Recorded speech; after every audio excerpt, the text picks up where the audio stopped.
All right. Welcome back to Horror Talks Live. Joining us tonight is Canadian film director Adam Jack. Adam, it's a pleasure. Oh, thanks for having me. This is awesome. No problem. All right. So, you started your career in front of the camera as Hawk on YTV's A System Crash. Yes. You had a disagreement on the set, and looking back, how did that exact moment shape your realization that you were meant to be a filmmaker rather than an actor?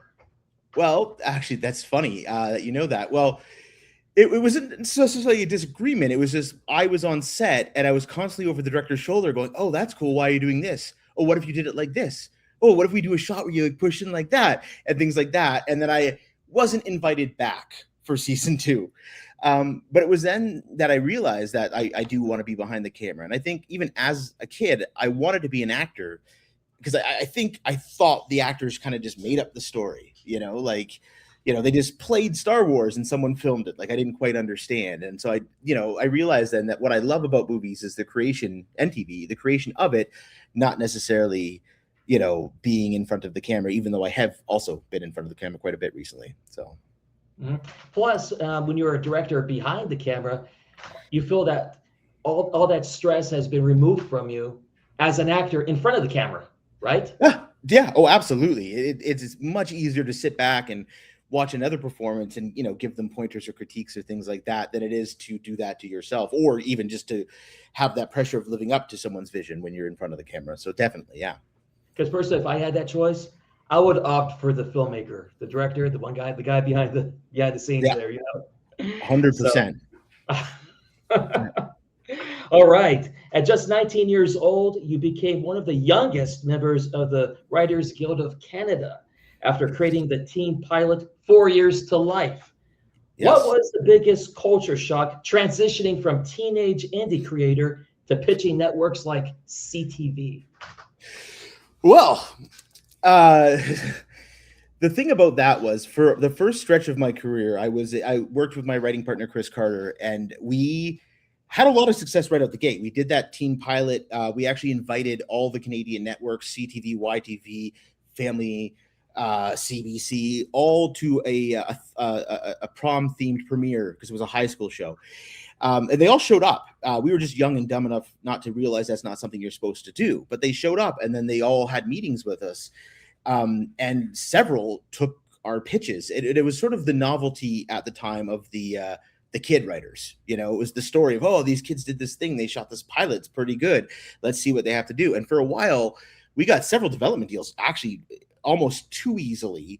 I didn't realize how difficult it would get as I grew out of being a wonder kid. But the problem is everyone wanted to give us, a little money to write a script. In Canada, we don't do pilot season the way they do in the States. So instead of that, they pay for scripts and then based on the quality of those scripts, decide whether or not those will go to full series. But no one was willing to give the 18 and 19-year-old an actual show. They'd give us a shot and, we worked with them, but we never actually got a series greenlit, which got very frustrating because, between 19 and 24, I had several series that we were being paid to write that would never see the light of day. And it just got incredibly frustrating to the point where I also realized that television wasn't something I loved anyway. And I took a break in order to actually get into comics and graphic novels for a good stretch after that. So, Mhm. Oh, yeah. all right, great. And if you will, can you share with the audience or just give a brief synopsis of what 4 Years to Life is about? Whew, that is a deep cut callback. 4 Years to Life was sort of, I don't want to say a spoof, but it was satirical, looking at Degrassi Junior High, which is a popular Canadian television show that went on for years. Drake was on it back when he was Aubrey Graham. And so we were poking fun at that show. It was almost like a teen dramedy, more in the vein of like Family Guy or something like that, with cutaways and poking fun at the ridiculousness of teen melodrama and things like that. Which is why when CTV called us in, they went, "Look, we like what you're doing. We're not going to greenlight this show because you're making fun of our show, but what else do you have?" But that was 4 Years to Life. It was a satirical look at teen dramas, really. Right. Sounds like a good program for primetime viewing or for Saturday morning. You know what I mean? For the Yeah, that's what we thought too. But yeah, no one bit. well, all right. Okay, so during the pandemic, crazy time. Yeah, I'll never forget absolutely. that. I will never forget that era. Never. Okay. So you chose to return to film, wrote 8 feature scripts, and pulled off The Lurker at a tight $12,000 budget, subsequently winning dozens of awards. Yeah. What is your non-negotiable advice for indie filmmakers on how to maximize production value when when funding is ultra scarce? Well, write for what you have is a big one. Don't write car chases and things, or even locations that you don't have access to. I wrote apartments I knew I could get. I wrote my own home into it. I said these influenced live in a townhouse. I used my town. I said just kick my family out for weekends, and we filmed over the weekends. So right within your means, essentially, and be ready to bleed for your work, because again, you're not going to make any money on the first one. I mean, people do, but that's the exception that proves the rule. And be ready to make it no matter what, because that's really what it came down to. I had people involved in every actor, my 2-person crew. Everyone was just in it no matter what. And we did 18-hour days. It was a brutal shoot, but it was worth it in the end. Okay. And one thing I wanted to clarify with the audience is that there are 3 psychological dramas called The Lurker. Okay, so we have Adam Jack's version of The Lurker. I'll go ahead and show what it looks like, and there it is right there. If they want to shop for it, they don't know what the front cover looks like. And we have the Lurker that features Scout Taylor Compton. Okay, and there's a 3rd movie called The Lurker as well, as you mentioned. I believe. Yeah, I think it's actually just Lurker. It came out like last year. Okay, so cutting off the article, okay, so we got 2 films called The Lurker. Adams is a psychological thriller. The one with Scott Taylor Compton is a mystery horror, and the 3rd one is just called Lurker. Okay, so if you're looking for Adam Jack's The Lurker, please read the item details carefully so you don't make any mistakes. Okay. Yeah. All right, so let's go ahead and talk about The Lurker and what that's about. I believe we got. Whoops, that's another one. The Lurker is right here. We got a guy who's in a mask, a trench coat, and everything. Let's talk about that for a bit. All right. Well, The Lurker is about a serial killer who targets influencers that he thinks are inauthentic. So he goes after them, chains them up, basically chains them to their bed, forces, especially the main series, the main part of the movie is a couple of influencers who give out relationship advice. So he chains them together and forces them to go through each other's phones in front of each other, and then ask each other questions. And then if they lie or if they say something wrong, he punishes them, mainly with his fists. Wow. But it was sort of taking a look at social media and the way we live a dual life, and how we some people look at these influencers and think they have this amazing life when a lot of it is total bullshit most of the time. Well, so that killer has a unique motive, I'll say that. Yes. Okay, so so I read that an investor was so impressed with The Lurker that they gave you a $40,000 budget to shoot Jackknife. I'll go ahead and show the audience what that looks like. Oh wow, a knife in the ground. Questionable there. Okay, but I can tell there's a story there. Okay, right behind that knife. Okay, and what else? The story itself tackles, toxic social media culture and relationship trust.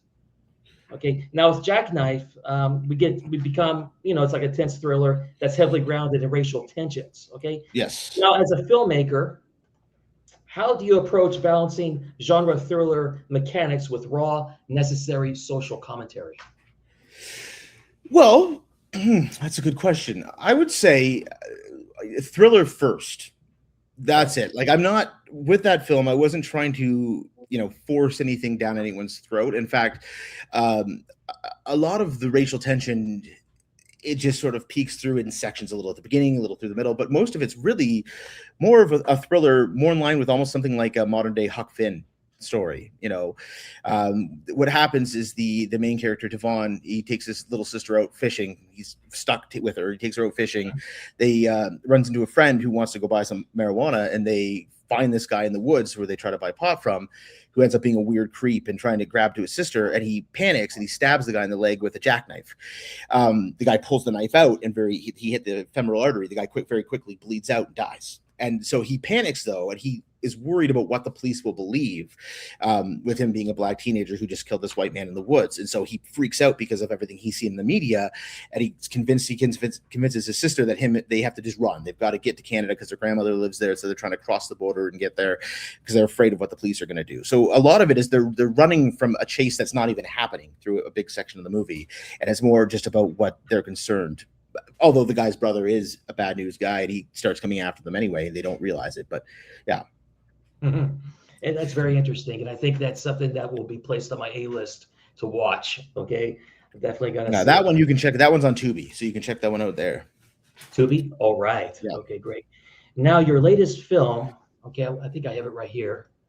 A Farewell to Youth. Okay. Yes. Now it shifts gears into a humorous and powerful story about fatherhood and redemption.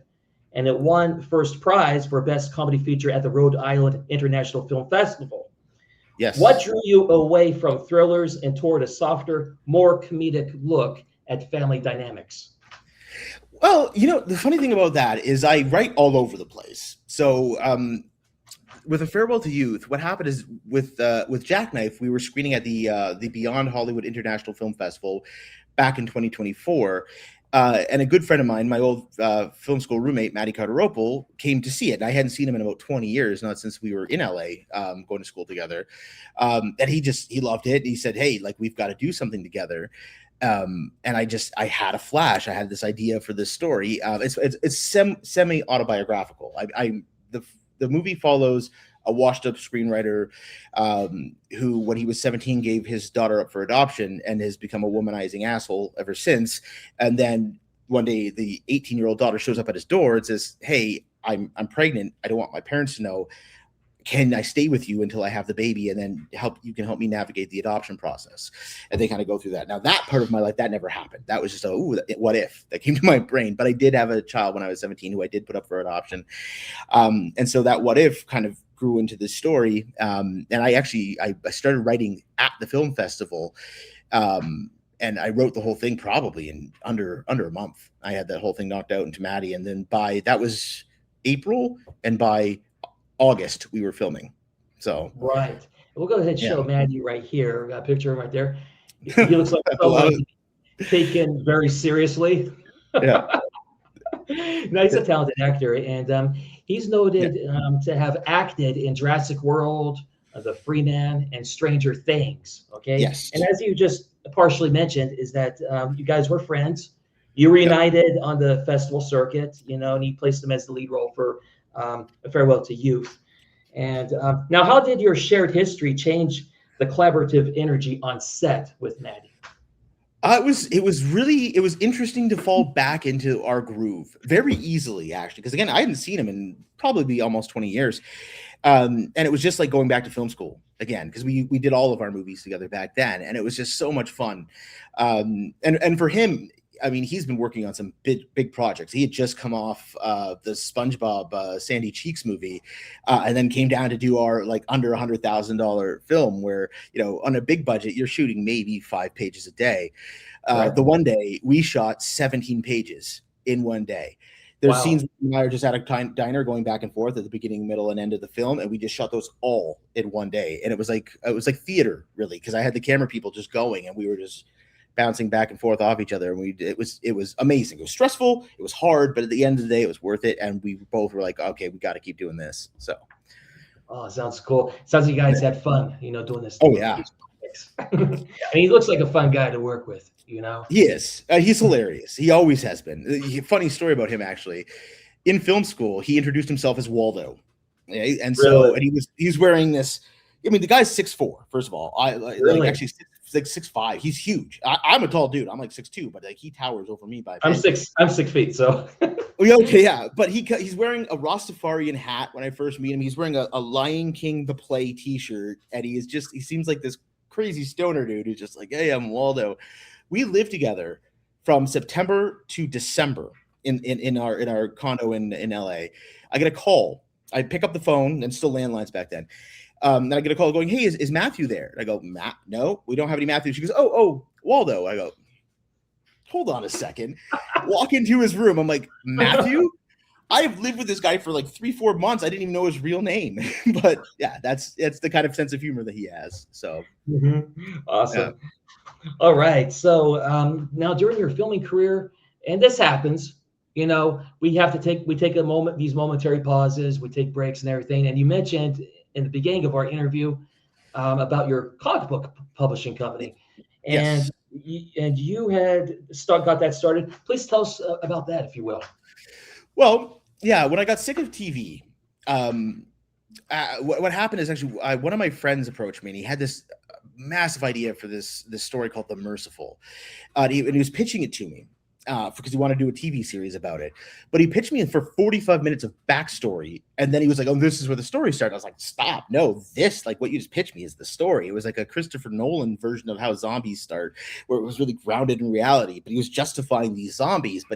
I was like, "That's the story. Let's do that." But he's like, "Let's make a TV show." And I was like, "I hate TV right now, but I love comic books. Why don't we do this comic?" So we kickstarted the comic series, The Merciful. And at the time, we were actually one of the very first Canadian comics to launch on Kickstarter, because at the time you had to have an American bank account to actually start. It was before they went international. It just so happened our artist had an American bank account, so we were able to launch it. But we got a lot of Canadian support through that. And we built this comic, we distributed it that way. And while doing that, we kind of went, hey, we should do this for other people. And so we launched a comic book company called Underbelly Comics. And the idea was that we would help artists and writers kickstart their books. We would get them printed, and then we would tour them to Comic Cons, and help them sell it. We'd only take a small percentage. Like, we'll take 10%, we'll give them 90%. It'll be like a utopia. Not understanding the ins and out of the publishing company, and realizing that taking only 10% would bury the company within 15 months of its existence. We were giving out all the money without actually making any money, and it didn't work. But it was fun while it lasted. So yeah, we raised close to $160,000 over 22 books. So wow. Well, that is a success. All right. Yeah. Okay. So back to filming. What movie directors do you admire, or should I say emulate? Okay. Honestly, I'm a big fan of Alexander Payne. So like Sideways and the Election and movies like that. Like I love his work. I also love Cameron Crowe a whole lot, and a lot of my influence. Like Jerry Maguire is my favorite film, and I know it's not a good movie, but it's my favorite movie. I just saw it at the right time, in the right place when I was a kid, and it stuck with me.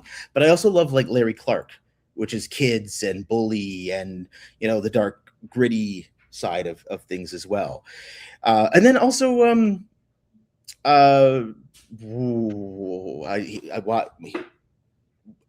Stand By Me, Harry Met Sally, Spinal Tap. I can't think of his name. Rob Reiner.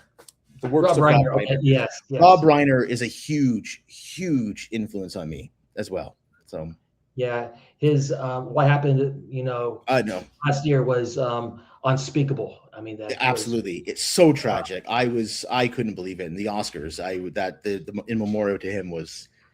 I got very choked up. I don't cry easy, but I got very choked up with that. At that time, I was in New York City to watch the Broadway film.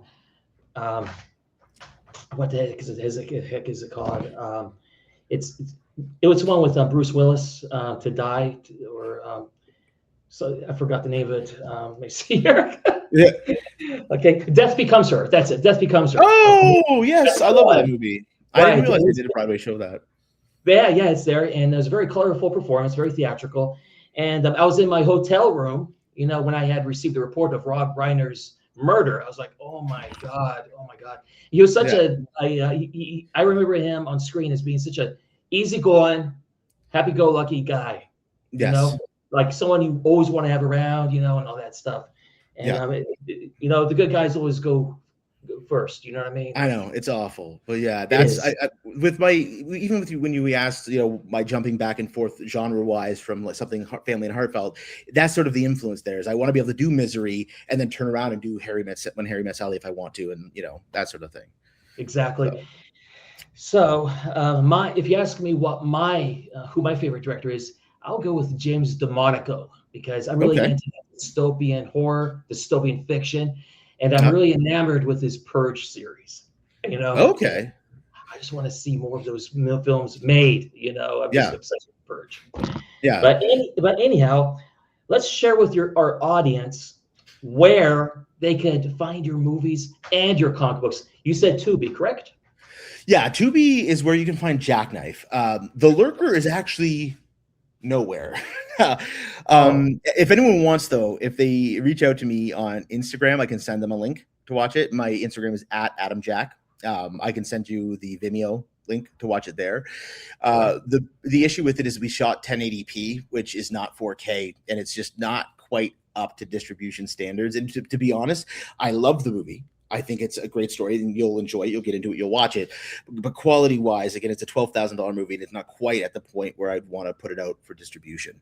So it's just something I share with people at this point as my first film. Now, Farewell to Youth is still doing the festival circuit, so it's not distributed yet. We're fielding offers from that, and the composer is actually still working on the final score for that movie as well. But if anyone's in California, we will be screening at the Beyond Hollywood Festival, which is where it was conceived. It's a lot was conceived originally, but we're screening again on July 26th. We are the grand finale of the festival, and actually there we're nominated for Best Supporting Actress for Jasmine Simmons, Best Supporting Actor for Maddie Carter-Opel, Best Actress for Erica Sherwood, Best Actor for me, Best Director for me, Best Feature Film, and also the script for my next feature film, We're Having a Sleepover, is also up for Best Unproduced Feature-Length Screenplay. So I see. And where can the audience find your comic books once again?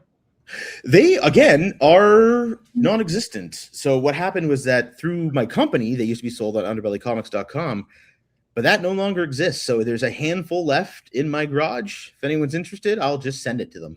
So, Oh, I see. yeah. Fair enough. Okay. No. All right. Okay. Actor, film director, Adam Jack. Okay. It was a pleasure. And thank you for joining us on Horror Talks Live. And I'll see you folks again at the same place at the same time next time. Thank you for joining. Awesome. Thanks for having me.